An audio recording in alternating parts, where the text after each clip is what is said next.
Hi, I'm Ryan O'Connell, a CFA Charter holder, and I'm here to help you decide whether pursuing the CFA designation is the right move for you. It is a significant undertaking in terms of the amount of time you have to dedicate to it. So let's break down the pros and cons of whether it's worth it, and I'll also share my personal perspective having gone through the program before to give you a more full picture of whether it's the right move for you. Let's dive in. What is the CFA? The CFA is one of the most respected credentials in the world of finance. A lot of people actually call it the gold standard of finance. It's offered by the CFA Institute and consists of 3 exams that are all pretty rigorous. The curriculum focuses on investment management, financial analysis, portfolio management, etc. There's basically 10 broad categories that you'll be tested on. To earn the CFA, you also need to pass all 3 levels of the exams and have 3 relevant years of work experience.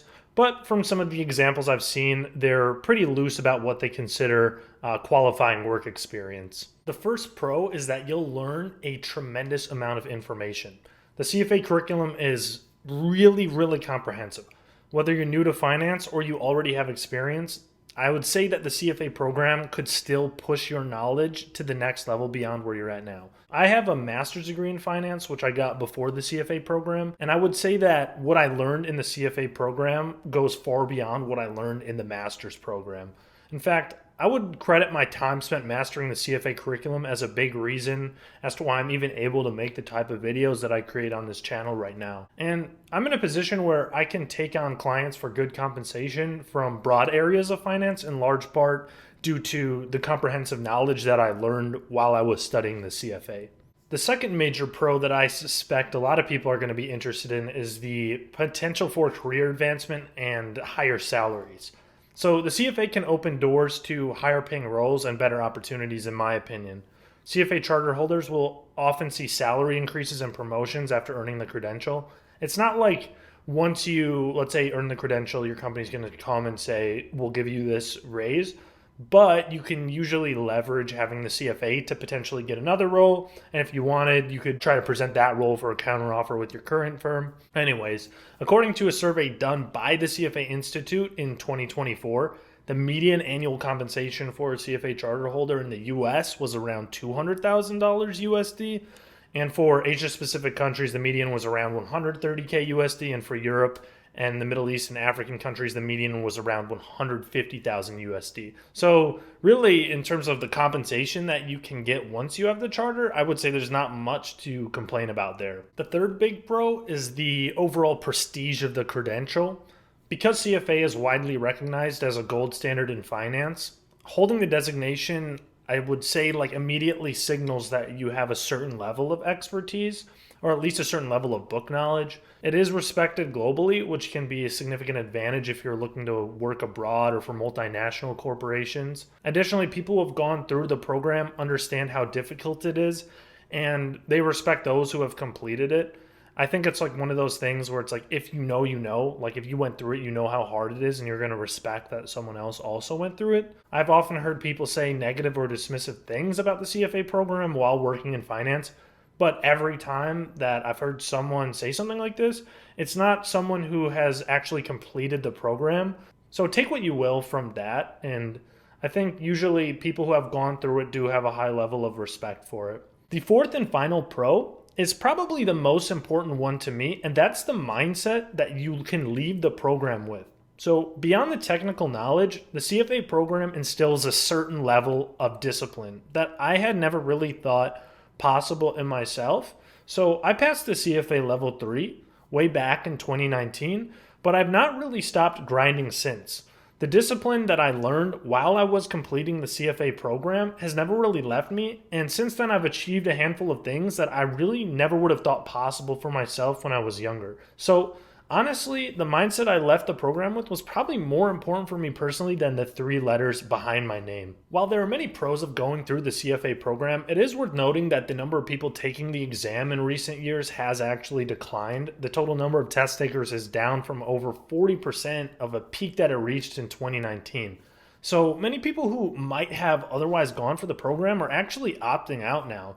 So let's discuss some of the reasons why. The first major con is the time commitment required to complete the program. The CFA program is a marathon, it is not a sprint.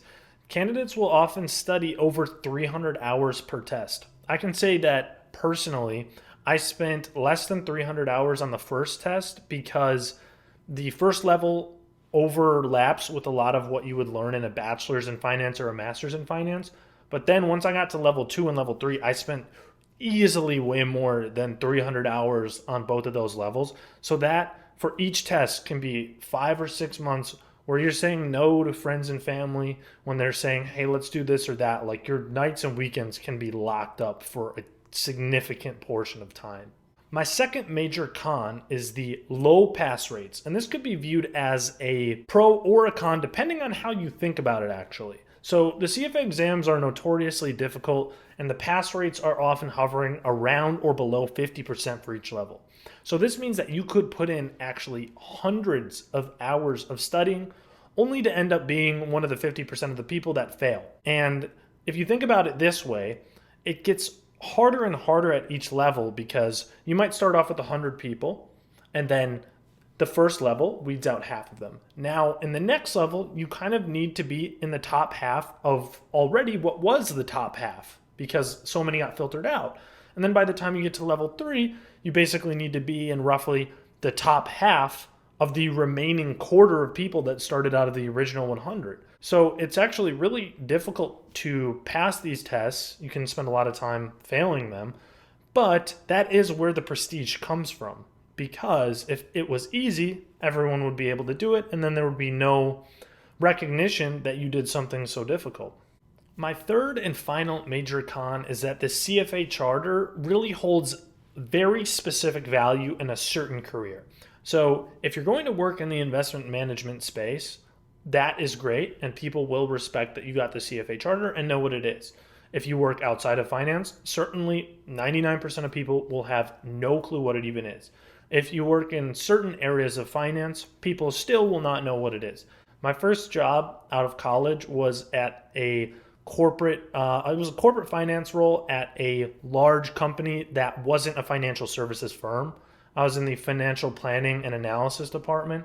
And I would say most of my coworkers in that department didn't even know what the CFA Charter was at all. So you're really best off working for financial services firms specifically, and you might not want to dive down this rabbit hole into what is the huge time commitment of the CFA Charter if you're not certain that you want to work in this specific career niche. So, is the CFA Charter worth it? Well, like everything in life, this is a complicated question that really depends on you as an individual. It depends on the career path that you want to pursue, whether you have the time to pursue something like this.